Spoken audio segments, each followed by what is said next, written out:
여러분 점심 맛있게 드셨습니까? 네, 힘을 내서 또 이 피곤하고 잠이 쏟아지는 이 오후를 또 잘 이겨내면 좋겠습니다. 네. 자, 지난 시간 우리 말라기 하면서 마지막 이제 포로 귀환과 함께 침묵 시대에 조금 우리가 함께 살펴봤습니다. 여러분 말라기 가운데 구약의 마지막 선지자라고 말씀을 드렸죠. 프린트물 다들 가지고 계시죠? 네.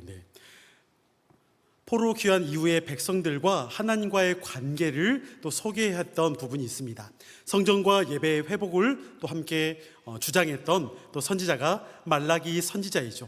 그래서 우리가 알다시피 11조 예물 그것을 또 드려라 뭐하라 이제 이런 이야기들을 하면서 정말 끊겼던 어떤 그런 은혜에 대한 부분을 다시 회복하기를 원하는 그러한 말라기 선지자의 또 이야기가 있었습니다.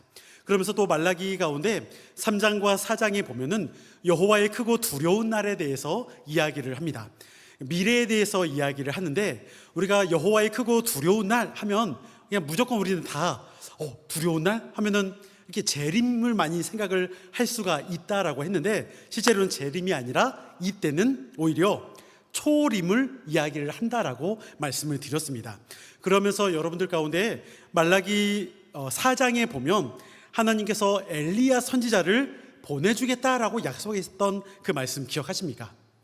엘리야 선지자를 보내겠다. 근데 실제로 여러분 신약 성경을 보면 엘리야 선지자가 있었습니까? 원래 엘리야 선지자는 따로 있지는 않았죠. 그런데 엘리야 선지자처럼 보이도록 했던 누군가가 등장은 했었죠. 엘리야 선지자 가운데 여러분 특징이 뭐가 있었죠? 몸에? 이렇게 허리에 가죽띠를 띠기도 하고 몸에 좀 털이 많았고 이렇게 우리가 알고 있잖아요. 근데 실제로 세례 요한 가운데 함께 사역하면서 우리가 잘 봤던 것처럼 세례 요한이 낙타 털옷을 입고서 또 메뚜기와 석청을 먹고 또 그러한 어떤 광야에서 또 길을 준비했던 그러한 일들을 통해서 엘리야가 누구냐라고 했을 때 예수님께서 직접적으로 세례 요한이 기다리던 그다라고 이야기를 함으로 인해서 예수님의 말씀을 통해서 엘리야 선지자가 바로 실제로 온 건 아니지만 엘리야 선지자와 같은 역할을 바로 그렇게 세례 요한이 했다라는 것을 알 수가 있습니다. 근데 거기서 중요했던 것은 단지 세례 요한이 엘리야냐 이거 단지 그것이 중요한 것이 아니라 그것을 통해서 그 다음에 누가 오느냐, 누구가 그것을 앞에서 준비를 함으로 인해서 뒤에 누가 오시는가, 누가 오는가가 바로 중요했던 거죠. 누가 오십니까? 예수님. 예수님이 오심으로 인해서 여호와의 크고 두려운 날이 왔다. 초림에 대한 부분을, 하나님 나라에 대한 부분을 이야기를 하고 있다라는 것을 지난 시간에 잠깐 봤습니다. 기억이 납니까? 네, 안 나도 괜찮습니다. 또 반복하니까 안 나도 됐습니다.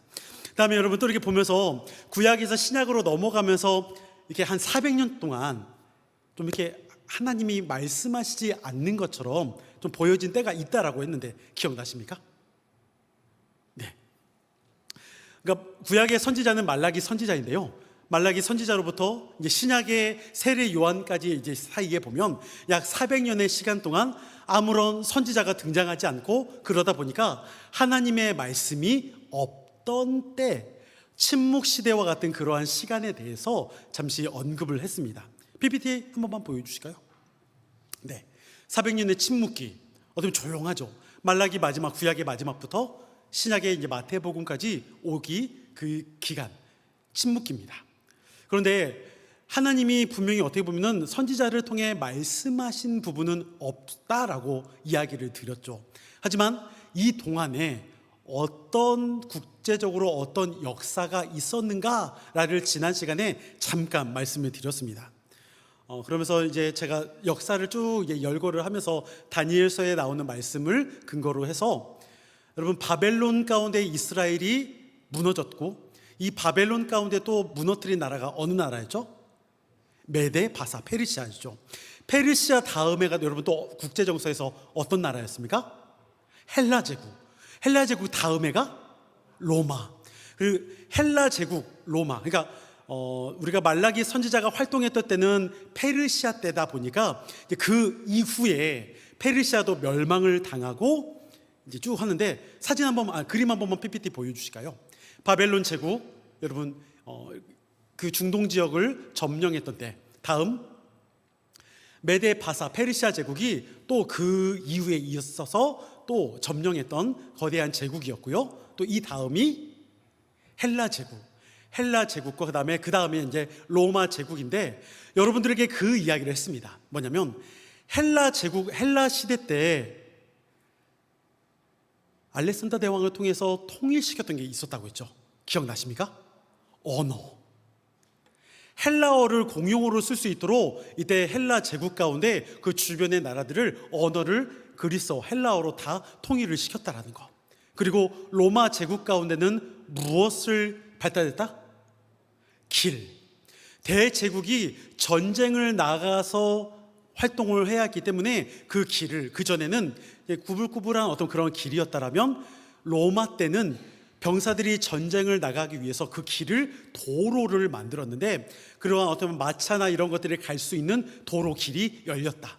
그러니까 어떻게 보면은 이 언어가 통일되고 도로가 열림으로 인해서 예수님이 그 뒤에 나타나시고 복음을 증거하며, 우리가 잘 아는 것처럼 사도 바울과 예수님의 제자들이 복음을 증거함에 있어서 언어 곳곳에 헬라어로 복음을 전할 수 있었고, 또한 곳곳에 여러 나라들을 갈 수 있는 교통의 수단의 길이 열렸기 때문에 그 침묵의 시간, 400년이라는 그 시간이 아무런 말씀이 없고 하나님이 아무것도 하지 않던 그런 때가 아니라, 예수님이 오심으로 인해서 복음이 증거되고 복음이 확산되어 나갈 수 있는, 교회가 세워져 갈 수 있는 그 터의 기반을 마련하셨다.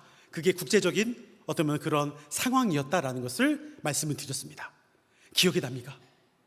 안 나도 괜찮습니다. 다음에도 반복해도 되니까 여러분 괜찮습니다. 그러면서 여러분 제가 늘 이제 다음으로 시대별 넘어가면 꼭 하는 게 있죠. 시대 정리. 우리 구약의 첫 번째 시대 뭐였었죠? 어떤 시대입니까? 창조 시대. 두 번째가 사사는 아직 나오면 안 됩니다. 족장 시대. 그렇죠? 아브라함, 이삭, 야곱과 같은 족장 시대였죠. 우리 요즘 이제 창세기 말씀을 묵상했으니까 족장 시대, 여러분 다음에 이스라엘 가운데 민족을 이루고 애굽에서, 그 다음에 이제 어떤 시대겠습니까? 출애굽 광야 시대. 함께 만약에 묶는다면 출애굽 광야 시대. 그리고 출애굽 광야 시대 이후가 어떤 시대입니까? 정복 시대. 약속의 땅에 들어와서 하나씩 땅을 차지해가는 정복 시대였죠. 여호수아서이죠. 정복 시대 다음이 사사 시대입니다. 아직 완전히 다 정복을 하지는 못했지만 사사들을 통해서 각 지파별로 남겨진 땅을 정복하도록 하나님이 하셨죠. 그런데 그 가운데 그 사이클 구조가 있었잖아요. 그렇죠? 그러한 것들이 나타나면서 그것도 살펴봤습니다. 사사 시대 다음에 어떤 시대였습니까? 이제 그 사사 시대 가운데 여러분 중요하게 들었던 말 뭐였죠? 그 시대, 그때 왕이 없었더라. 근데 여기서 왕이 없었더라는 것은 실제로 왕이 아직 왕정 시대가 아니니까 왕이 없는 것도 그렇지만, 본질적인 의미는 이스라엘 백성 가운데 하나님을 왕으로 인정하지 않았다. 그래서 그 다음 시대가 어떤 시대입니까? 왕정 시대.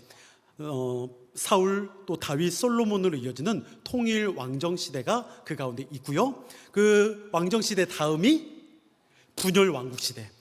솔로몬의 아들 누굽니까? 다시 르호보암이었죠. 여로보암 아니라고 했습니다. 르호보암. 그 아들 때 두 개의 나라로 갈라졌다. 그래서 분열 왕국, 북이스라엘, 남유다, 그렇게 갈라졌다라는 것을 했고요. 분열 왕국 다음에 어떤 시대였죠? 분열 왕국 됐으니까 이제 잘 갔어요. 잘 가다가 하다가 얘도 그냥 멸망당하고 얘도 멸망당하고. 어떤 시대였습니까? 포로 시대. 잡혀가죠. 북이스라엘은 아수르에 의해 멸망을 당하고, 남왕국은 바벨론에 의해 멸망을 당하고, 남왕국 나중에 남왕국 때 세 차례에 걸쳐 잡혀간다고 했잖아요. 그렇죠? 세 차례에 걸쳐 잡혀가고 또 나중에 또 이제 돌아오게 되는. 그 다음에 무슨 시대입니까? 70년 이후 포로 귀환 시대. 그렇죠? 네, 그런 내용들을 귀환하고 난 다음에가 오늘 잠깐 언급했던 지난 시간 침묵 시대입니다. 400년의 시간 동안 하나님이 말씀하지 않고 이제 신약 시대로 넘어가는, 하지만 진짜 말씀을 안 하신 것이 아니라 하나님께서 예수님이 오시고 하나님 나라에 대한 확장을 위해서 준비하시고 그렇게 인도해 가셨던 시간이 있다라는 것, 여기까지 좀 이렇게 보면서 오늘 우리 해야 할 내용들 살펴보겠습니다. 이제 신약 시대로 넘어가면서는 유대 민족 가운데 어떤 분파 분류가 있습니다. 원래는 우리 장도신 목사님 오늘 오후에 참석할 줄 알았으면 사회사본과 관련해서 이거 이야기 좀 말씀을 좀 드릴 거 그랬네요. 좀 아쉽네요. 그냥 지금 말씀하셔도 될까? 좀 그것도 그럴까요? 네. 그냥 오실 거 알았으면 사회사본 관련해서 좀 부탁을 드렸으면 더 좋았을 뻔했는데 제가 죄송합니다. 유대 분파 가운데 우리가 잘 아는 것처럼 바리새파가 있습니다. 바리새인들로 구성되어 있죠. 히브리어 페루쉽은 신약 성경에 등장하는 바리새인의 어원으로 구분하다, 분별하다라는 뜻을 갖고 있고요. 여기서 바리새인이 그렇게 어원이 되었다라는 이야기가 있습니다. 그리고 바리새인들은 경건함이나 도덕성, 율법, 준수 같은 것들에 있어서 이교도들과는 철저하게 구별된 생활을 하려고 했지만 가식적, 형식적인 전통과 규례에 따른 자신들의 열심에만 빠져 있었다라고 알려져 있죠. 두 번째는 또 다른 어떤 귀족층, 사두개파입니다. 사두개인이라고 불려지죠. 바리새인과 함께 유대 사회를 이끌었던 종교적, 정치적 귀족 지배 계층입니다. 이들은 성전을 중심으로 활동했던 제사장들 위주의 귀족층으로 사두개란 말은 다윗과 솔로몬 시대의 제사장이었던 사독에서 유래한 것으로 추정을 합니다. 사독입니다. 사독. 성경 사독했다면 사독. 아무튼 모세 오경만을 성경으로 인정하고 그들은 당시 바리새인들과는 달리 부활을 믿지 않았습니다. 그래서 바리새인들과 사두개인들은 늘 만나면 그냥 개와 고양이처럼 늘 그냥 싸웠습니다. 근데 이들이 마음을 함께 모았던 때가 있었다고 했죠. 그때가 어느 때? 예수님을 죽이려고 할 때. 이때만큼은 서로가 그냥 서로 그냥 손을 쎄쎄쎄 하면서 그냥 잘 붙잡고 그랬습니다. 근데 원래는 서로가 잘 믿지 않았어요. 신뢰하지 않고요. 바리새인들은 사두개인들에 대해서 싫어했습니다. 마찬가지로 사두개인들은 바리새인들에 대해서 싫어하고요. 우리는 율법을 중시하고 말씀을 중시하고 또 철저하게 지키려고 하는데 사두개인들이 볼 때는 그러지 않아요. 그들은 귀족층 또한 부활을 믿지 않고 자신들의 뜻대로만 그냥 권력에 아첨하며 살아가는 모습들이어서 원치 않았던 그런 서로의 모습들이 있었습니다. 세 번째는 서기관입니다. 이들은 성경을 연구, 필사, 해석하고 가르치던 유대교의 종교법 전문가이자 율법사였죠. 백성들로부터 랍비 선생님으로 불리며 종교적, 사회적으로 존경을 받기도 했습니다. 대다수의 서기관은 엄격한 율법 준수를 강조했던 어느 분류에 속했을까요? 우리가 늘 서기관 하면은 앞에 뭘 같이 붙여서 같이 통틀어 이야기할 때가 많습니다. 바리새인들. 늘 그냥 우리가 이야기할 때 서기관만 이야기하지 않고요. 바리새인들과 서기관 이렇게 이야기를 하는 것 중에 하나도 바리새인들이 안에 서기관들이 많이 다수가 있었다라고 합니다. 그러나 형식 지키는 것을 중요하게 생각하고 회당의 높은 자리에 앉는 것이나 대접받기를 좋아하는 사람들이었죠. 서기관들이 그랬습니다. 그리고 네 번째는 에세네파라고 불려집니다. 죄송합니다. 그들은 경건하면서도 엄격한 삶을 실천했던 사람들로 당시 신비주의적이며 금욕적인 삶을 살았습니다. 몸을 청결히 하는 정결 예식을 중요하게 생각했고 또한 광야나 사해 근처에서 공동체를 이루며 살았던 사람들, 그들을 에세네파라고 했는데요. 대표적인 사람 중에 한 명이 누굴까요? 세례 요한이었다라고 합니다. 세례 요한도 그들의 영향을 받았을 것으로 추정을 합니다. 다섯 번째는 열심당입니다. 로마 제국의 지배에 항거하여 조직된 급진파 유대인 단체로서 이들은 폭력과 무력 사용을 주장하는 열광적 애국자, 민족주의자입니다. 예수님의 제자들 중에 또 한 명으로 소개되는 열심당 시몬이라고 불려졌던 사람도 있었죠. 열심당 시몬도 여기에 속해 있다라는 말도 있고요. 그러니까 그 전에 속했던 사람이다라는 말도 있고, 나중에 예수님이 이제 죽으신 이후에 나중에 그냥 이 열심당에 들어갔다라는 주장도 있습니다. 뭐 어떤 게 정확히 맞는지는 저도 모르겠지만 아무튼 열심당 시몬도 여기에 속해 있습니다. 복음서에 따르면 유대인들은 예수님을 열심당원의 수계로 몰아 십자가형에 처하려고 또 그렇게 또 몰아가는 일들도 있었습니다. 여섯 번째는 어떤 그런 당파는 아닌데요. 유대의 최고 의결 기관인 산헤드린 공회에 대해서 잠깐 이야기를 하겠습니다. 고대 이스라엘 유대교의 최고 종교 정치적 의결 기구이자 최고의 법원입니다. 헬라어 슈네드리오는 함께라는 뜻의 접두어 쉰과 앉다라는 뜻의 헤드라가 결합된 단어라고 합니다. 그래서 즉 함께 앉아 있는 사람들이라는 뜻으로 회의나 평의회를 의미하는 단어의 뜻이죠. 이들은 산헤드린 공회에 있는 71명의 순수 유대인들로 이루어진 또 회의 모임이고요. 대제사장이 의장이고 서기관, 바리새인 등 유대 사회의 지도자들이 또 함께 모여 모든 문제를 심의하고 결정합니다. 여기까지 그냥 여러분 한번 쭉 보시면 될 것 같고요. 이제 복음서 들어가기에 앞서 복음서와 예수님에 대한 또 신약 성경에서 어떻게 이것을 또 말하고 있는지 잠깐 보겠습니다. 복음서는 몇 개죠? 네, 4개죠, 4개. 마태, 마가, 누가복음을 합쳐서는 뭐라고 하죠? 공관복음서. 그렇죠? 요한복음까지 합쳐서는 사복음서라고 이야기를 합니다. 근데 복음서는 4개기는 한데 여러분 복음은 하나. 우리 갈라디아서 1장 7절 말씀 PPT 한 번만 보여주실까요? 우리 함께 읽어봅니다. 시작.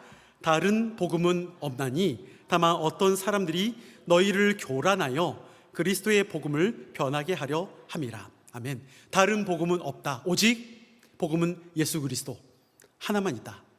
그런데 복음서로 4개나 그렇게 있는 이유가 왜 있을까요? 4권의 복음서를 주신 이유가 뭘까요? 네, 자신 있게 말씀하셔도 됩니다.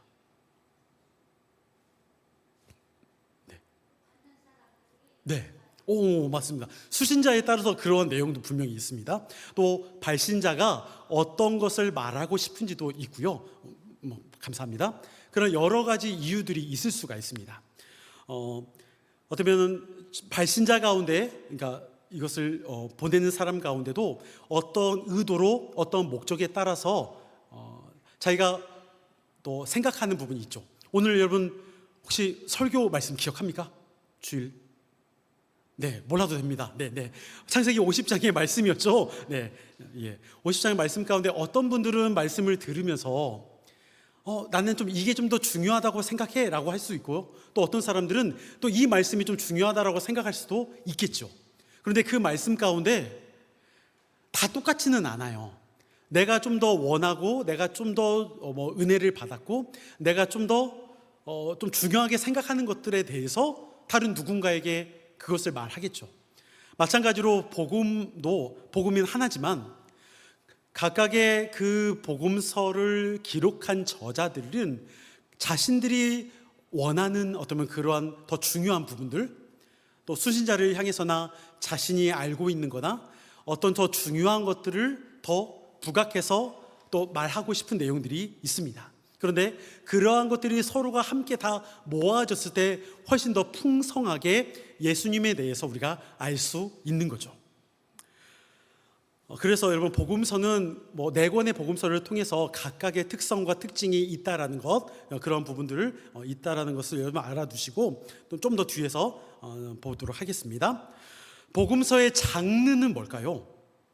예를 들면 우리가 성경의 역사서라고 불려지는 열왕기 상하, 역대 상하, 사무엘 상하 이런 내용들은 뭐 사울이든 다윗이든 솔로몬이든 왕들에 대한 업적과 여러 가지들을 역사라는 어떤 그러한 문체 안에서 쭉 사용하고 있어요. 시편은 뭐죠? 시겠죠. 그러니까 시에 어떤 그런 음율과 어떤 그런 장르가 있을 수가 있겠죠.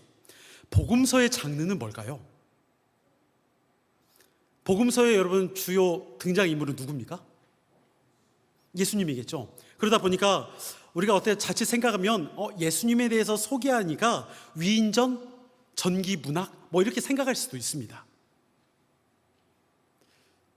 근데 여러분 위인전 가운데 어떤 사람에 대해서 이렇게 좀 부각시켜 이야기하는 부분이 있죠. 근데 위인전이 다 사실 그대로인 건 아닙니다. 위인전은 어떤 그 사람 인물에 대해서 좀 더 이렇게 부각시키다 보니까 그 사람이 어떤 일을 했는지에 대한 조금 이렇게 뭐랄까 내용을 좀 이렇게 부풀려서 좀 이야기할 때도 있습니다. 뭐 예를 들자면 우리 뭐랄까 뭐 옛날에 우리 설화나 이런 거 보면 뭐 박혁거세 뭐 이런 사람들 보면 뭐 아래에서 태어나고 막 이런 이야기 있잖아요. 근데 여러분 실제로 아래에서 태어났을까요? 그러진 않겠죠. 그러니까 위인전은 어떻게 보면은 실제 어떤 있었던 일을 말하기보다는 그 어떤 인물을 이야기함으로 인해서 그 인물을 통해서 좀 더 부각시켜서 말하고자 하는 내용들을 이야기를 합니다. 그런데 역사서는 어떨까요? 역사서가 만약에 역사인데 다른 이야기를 하면 틀린 이야기를 하면 될까요? 여러분 3.1운동이 언제 일어났습니까? 1919년 그렇죠? 근데 만약에 1918년이라고 우기면 될까요? 안 될까요? 안 되겠죠. 그러니까 역사서는 정확한 기록 또한 정확한 내용에 대해서 이야기를 해야 합니다. 그런데 복음서의 장르는 위인전도 아닌 것이 또 그렇다고 역사서도 아닌 것이 약간 좀 그래요.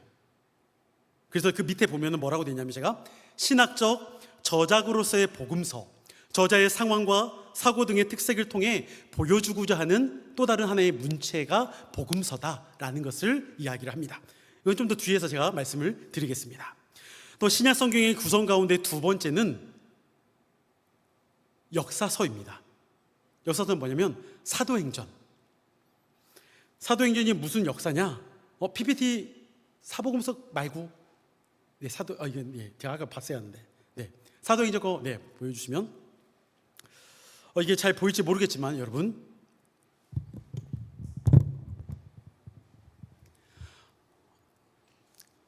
사도행전 보면 1장부터 7장까지의 내용 가운데는 이거부터 이야기를 하겠다. 여러분 예수님께서 부활하시고 사도행전 1장의 초반에 보면 제자들 가운데 너희가 기다려라 라고 말씀하신 게 있어요. 뭘 기다려라? 성령. 그리고 성령이 오시면 어떻게 된다? 너희가 사도행전 1장 8절 가운데 너희가 성령을 받으면 예루살렘과 온 유대와 사마리아와 땅끝까지 이르러. 사도행전 구성 가운데 1장부터 7장까지는 예루살렘 안에서의 모습입니다. 그리고 그 다음에 8장부터 12장 가운데가 유대와 사마리아. 그러니까 사도행전 1장 8절의 그 내용, 너희가 예루살렘과 온 유대와 사마리아와 땅끝까지, 그리고 13장부터 마지막 28장까지의 내용이 뭐 땅끝이라 말을 할 수는 없지만 더 넓은 지역으로 증거되어지는 일이 있습니다. 그리고 7장 가운데 여러분 스데반이 순교함으로 인해서 예루살렘 가운데만 유대에만 어떤 머물러 있었던 그런 복음이 8장 가운데 교회의 핍박이 있잖아요. 교회의 핍박을 통해서 어떻게 되죠? 사도들이 흩어져요. 그러니까 어떻게 보면 핍박을 통해서 흩어지면서 결국 복음은 예루살렘에서 유대와 사마리아로 넓어지게 확장되는 은혜가 있게 되고요. 그리고 나중에 이제 13장부터는 우리가 잘 아는 바울 사도를 통해서 1차, 2차, 3차, 4차 전도 여행이 이루어지는 일들이 있게 되는.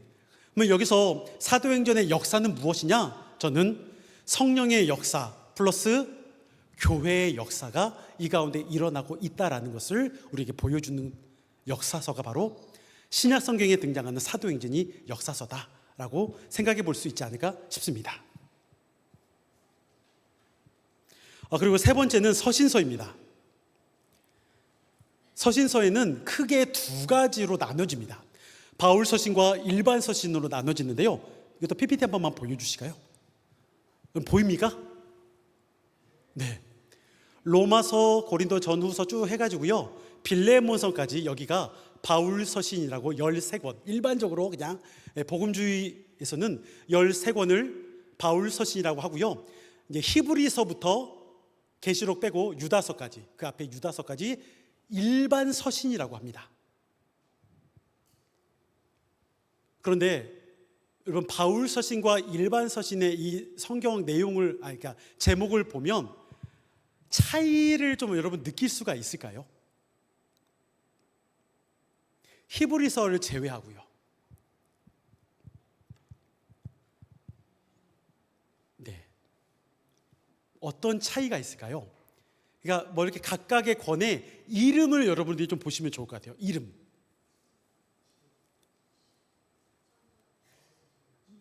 네. 바울 서신에는 이름이 뭘로 돼 있냐면 지명만 그런 건 아니에요. 지명이 맞긴 맞아요. 네. 이게 뭐냐면 수신자들. 로마 교회, 고린도 교회, 갈라디아 교회, 에베소 교회 쭉 하죠. 사람은 디모데, 그렇죠? 디도, 빌레몬, 사람 이름도 있죠. 그러니까 바울 서신은 편지를 받은 수신자들의 이름을 따서 이야기를 하고 있고요. 반대로 일반 서신은 어떻게 될까요? 제가 아까 히브리서만 제외를 한다라고 했죠. 받는 사람이 아니라 쓰는 사람, 편지를 보내는 사람, 즉 야고보, 베드로, 요한, 유다. 일반 서신은 편지를 보내는 사람의 이름을 땄습니다. 이게 차이가 좀 있어요. 물론 내용적인 차이야 뭐 우리가 더 깊이 또 살펴봐야 할 부분이 있겠지만, 너무 다른 게 많겠지만, 어쨌든 겉에 보여지는 바울 서신과 일반 서신의 어떤 그런 모습은, 바울 서신은 바울의 편지를 받는 사람들의 어떤 그런 수신자들, 지역이 됐든 사람이 되었든 수신자들을 겨냥해서 이름이 지어졌고, 일반 서신은 편지를 발신하는, 쓰는 사람들의 이름을 따서 그렇게 이름이 있다라는 것, 여러분 생각을 하면 될 것 같습니다. 예언서는 뭐겠습니까? 일반적으로 구약의 예언서를 이야기를 하지만 신약 성경에서도 예언서라 불려지는 것이 한 권 있죠. 뭡니까? 요한 계시록. 네. 계시록 PPT 한번 보여주실까요? 구분이 하는 거야, 여러분 그냥 하는 거니까요. 그냥. 네. 1장에서는 이 책의 목적에 대해서 또한 우리가 잘 아는 사도 요한이 무엇을 받는지, 그리고 2장과 3장에는 아시아의 7교회, 우리가 잘 아는 필라델피아 또 서머나 교회 해서 7교회들에 대한 편지를 이야기를 하고요. 수신자들. 그리고 4장부터 마지막 22장까지는 미래적인 부분들이라 이야기를 하는데, 이 미래적인 부분들도 우리가 작년에 요한계시로 잠깐 좀 살펴봤을 때 이게 그냥 아무런 그냥 뭐 이렇게 허무맹랑한 그냥 미래적인 상상, 허상, 이런 환상 이런 것이 아니라 실제로는 구약 성경 가운데 있는 말씀을 가져와서 이야기를 하고 있기 때문에, 실제로 수신자들은 구약 성경을 알고 있다라면 이 내용에 대해서 다들 해석할 수 있었던 어떤 그러한 부분이 있다라는 걸 말씀을 드렸습니다. 기억이 좀 날까요? 네. 잠깐 쉬었다가, 잠깐만 1분만 쉬었다가 뒷장 마지막 3쪽 넘어가겠습니다.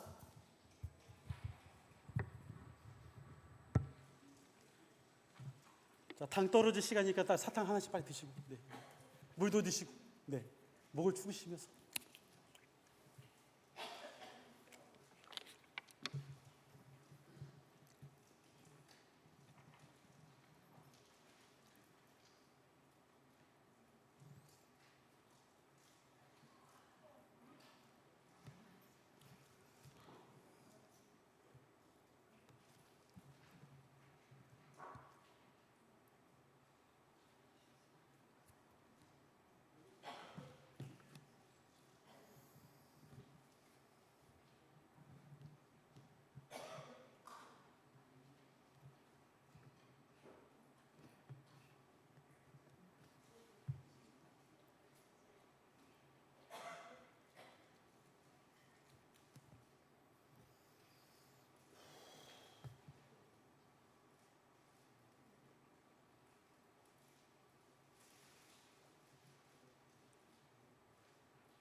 네, 다시 시작하겠습니다.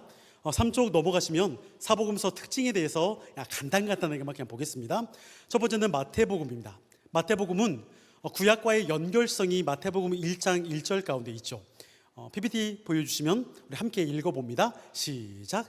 아브라함과 다윗의 자손 예수 그리스도의 계보라, 족보라 이야기합니다. 아브라함, 다윗, 예수 그리스도. 그러니까 마태복음에서는 일반적으로 그 밑에 보면 유대적인 어떤 요소들이 많이 있다라고 이야기를 합니다. 마태복음과 누가복음에 보면 족보에 대한 부분이 조금 이제 다르게 나타나는데요. 마태복음에서는 첫 시작이 아브라함부터 이야기를 하고 있고, 누가복음은 그 밑에 보면은 유대적 성격보다는 이방적 요소가 더 강하다라고 이야기를 했습니다.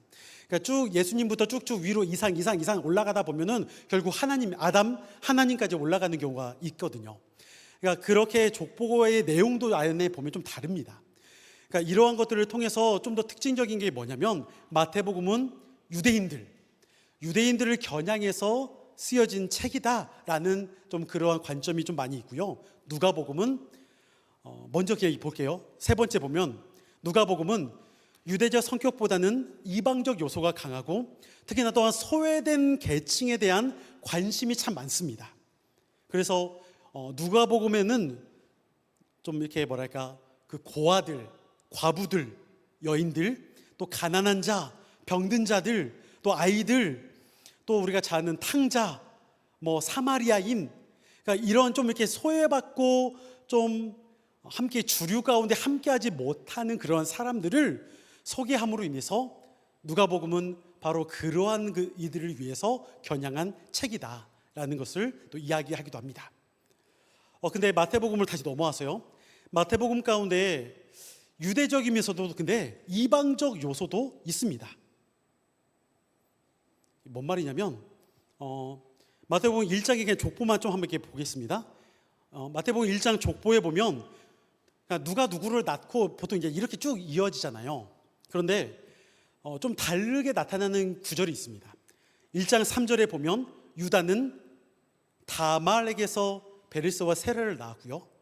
5절에서는 살몬은 라합에게서 보아스를 낳고, 5절은 보아스는 룻에게서, 6절은 다윗은 우리아의 아내에게서. 그러니까 다른 말씀 구절에서는 그냥 남자가 남자를 낳는 것처럼 이야기해요. 예를 들면 아브라함이 이삭을 낳고 이삭이 야곱을 낳고, 그러니까 이렇게 이야기를 하거든요. 근데 방금 살펴본 3절, 5절, 6절 가운데서는 누가 누구를 낳았다 이렇게 하지 않고 누구에게서라고 이야기를 하는데, 이 누구에게서가 다말, 라합, 룻, 우리아 아내 밧세바죠. 근데 여러분, 이 여인들이 어떤 여인들이 아십니까? 네, 다말은 알고 보면 유다에게 있어서 며느리죠. 그리고 라합은 기생. 그리고 이스라엘 백성이 아니잖아요.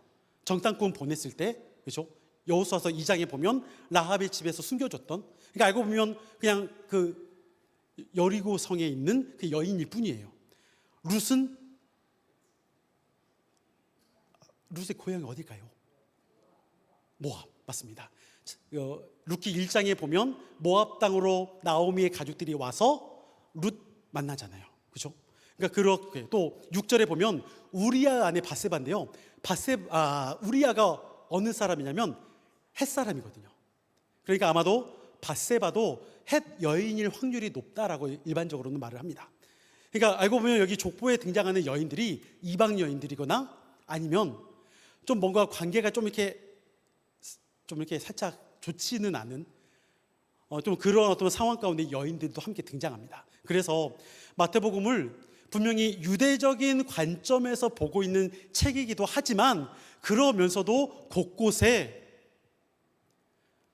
유대적이지 않은 요소들도 있다라는 것을 좀 살짝 언급을 합니다.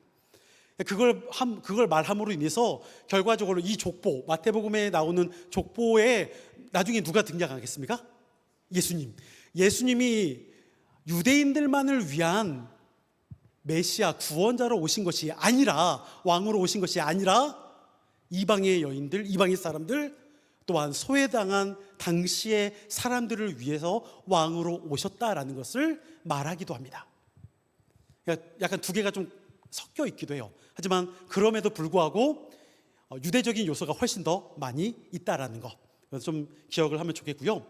마가복음은 좀 이렇게 마가복음은 몇 장 안 되잖아요. 그러다 보니까 아주 되게 빠릅니다. 이제 마태복음 다 안 했네. 죄송합니다. 마태복음의 내용 가운데는 이야기 중심보다는 교훈적 중심이 훨씬 많습니다. 이야기로 쭉쭉 전개되는 내용보다는 어떤 가르침, 교훈, 어떤 이렇게 설명하는 어떤 그러한 내용들이 교훈적 중심의 내용이 또 훨씬 더 많고요. 그리고 다른 데서는 하나님 나라라고 보통 일반적으로 이야기를 하는데 이상하게 마태복음에서만 천국 복음이라고 좀 이렇게 이야기를 합니다. 그래서 나중에 가서 다시 또 이야기를 하겠습니다. 마가복음은 몇 장 되지 않는 이야기다 보니까 아주 빠르게 전개가 됩니다. 그래서 마태복음과는 다르게 마태복음은 교훈적 가르침에 좀 중심이 있다라면 마가복음은 예수님이 뭔가 하신 것도 말하기가 되게 바빠요. 그러니까 막 어디 여기 막 돌아다니시기도 엄청 바빠요. 예수님이 여기저기 막 다니시거든요. 그러니까 예수님이 어디 가셔서 어떤 일을 하셨는지를 소개하는 것, 그 이야기만 하는 것도 사건 중심으로 이야기하는 것만 해도 아주 바쁩니다.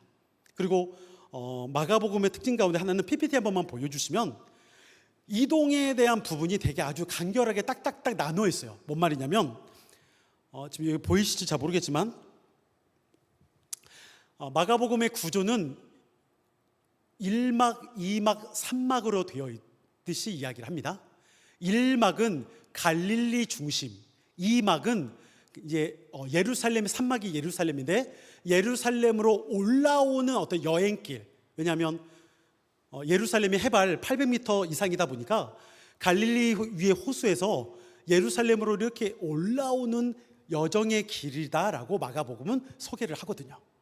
그래서 1막, 2막, 3막에서 1막은 갈릴리 주변에서 사역하신 내용, 2막은 오면서 예루살렘까지 오는 그런 가운데, 마지막 3막은 예루살렘 가운데서 드디어 십자가의 사명을 감당하시는 내용. 이렇게 마가복음은 아예 구분해서 이야기하는 특징이 좀 있습니다. 누가복음 아까 이야기했고요. 네 번째 요한복음입니다. 요한복음은 예수님의 정체성과 드러남에 대해서 좀 많이 이야기합니다. 그러니까 다른 복음서와는 좀 다르게, 다른 복음서는 예수님께서 어떤 일을 하셨고 어떤 일을 통해서 무엇을 말씀하시는가에 대한 내용이 가르침든 또는 치유의 내용이든 그러한 것을 이야기를 많이 하는데, 요한복음은 예수님이 어떤 분이신가, 예수님의 정체성에 대해서 좀 많이 드러내고 그것을 이야기를 합니다. 그래서 이건 헬라어로 에고 에이미라는 표현을 쓰는데요, 나는 무엇이다 라는 뜻입니다. 에고 에이미. 그래서 요한복음에서는 7개의 에고 에이미가 등장하면서 이렇게 말합니다. 요한복음 6장 35절에서는 예수님이 자기 스스로를 어떻게 말씀하셨냐면 나는 생명의 떡. 여러분 훌륭합니다. 요한복음 8장 12절에서는 나는 세상의 빛. 여러분 대단합니다. 네. 요한복음 10장 7절에서는 나는 양의 문. 요한복음 10장 11절에서 나는 선한 목자. 요한복음 11장 25절에서 나는 무엇이다? 부활이요 생명이다. 요한복음 14장 6절에서는 나는 뭐요 길이요 진리요 생명이요. 여러분 정말 똑똑합니다. 네. 요한복음 15장 1절에서는 나는 참 뭔 나무요? 포도나무. 맞습니다. 네. 포도나무다 말씀하시는 장면이 있습니다. 그리고 요한복음의 또 다른 특징 중에 하나는 저는 믿음의 변화에 대해서 어떤 한 사람이 어떻게 변화되어 가는가의 그 서사를 잘 보여주고 있다 생각합니다. 니고데모를 보면 니고데모가 3장에서 예수님을 몰래 찾아옵니다. 밤중에. 그런데 예수님이 십자가에 달려 죽었을 때 예수님 그 시신을 어쩌면 내리고 또한 안치하고 하는, 무덤에 안치하는 그 모든 과정 가운데 누구와 함께 하냐면 아리마대 사람 요셉과 함께 그 일을 합니다. 그러니까 어떻게 보면 시체를 달라 요구하는 것, 그런 것도 쉽지 않은 일인데, 그렇게 뭔가 믿음의 서사를 조금씩 변화시켜 말하면서 그런 이야기합니다. 사마리아 여인은 요한복음 4장에 등장하는데, 그 여인도 마찬가지죠. 처음에는 남편이 5이나 있고 막 죄 가운데 있고 막 그런 모습이 있지만, 점차 예수님과의 대화를 통해서 그 여인이 점차 예수님을 메시아로 받아들이게 되는 그러한 일들이 있게 되는 모습을 볼 수가 있죠. 맹인의 고백도 마찬가지입니다. 요한복음 9장 가운데 맹인이 어쩌면 예수님을 통해서 눈을 뜨게 되죠. 제가 그때 설교 때 그런 이야기 했잖아요. 어떻게 보면 더럽게 막 이렇게 침 뱉어가지고 막 눈에 이렇게 이겼는데, 침에 무슨 효력이 있는 건 아니고 가서 씻고 왔는데 눈이 보이고. 근데 예수님을 보지는 못했죠. 가서 씻고 와서 보인 거야. 씻는 다음에 보였으니까. 그런데 예수님이 누군지는 모르는 상황에서 예수님과의 대화도 있고 사람들과의 대화 가운데서 점점 그가 예수님에 대해서 처음에는 그냥 뭐 선지자 정도? 그런데 그의 어쩌면 그런 변화가 점점 메시아 구원자 예수를 받아들이게 되는 모습, 예수를 따르는 모습으로 이어지는 것들. 아리마대 사람 요셉도 마찬가지로 알고 보면 사내들인 공회인데, 그런데 예수님의 제자로 불려졌던 사람인데도 불구하고 처음에는 부끄럽고 남들에게 말 못할 어떤 그런 상황이었지만, 나중에는 그 시체를 자신의 무덤까지 내어줄 정도로 예수님의 제자로서 살겠노라 다짐하는 그 모습들을 볼 수 있죠. 그러니까 저는 요한복음에서는 바로 그러한 어떠면 과정, 서사의 과정도 함께 있음으로 인해서 예수님이 어떤 분이신가, 예수님이 어떤 분이신가를 우리에게 말해주고 있다 생각됩니다. 여기까지 이제 후다다다닥 그냥 달려왔습니다, 여러분. 여러분 기억나는 거 그냥 한두 개 있으면 괜찮고요. 기억 안 나면 다음에 또 복습하면서 또 생각이 나면 되니까 괜찮고요. 혹시 질문 있을까요? 요즘은 질문 안 해주셔서 참 감사합니다. 질문하시면 제가 아마 여러분들 저를 생각해서 그러신 거잖아요, 그렇죠? 감사합니다. 자, 기도하고요, 마치겠습니다.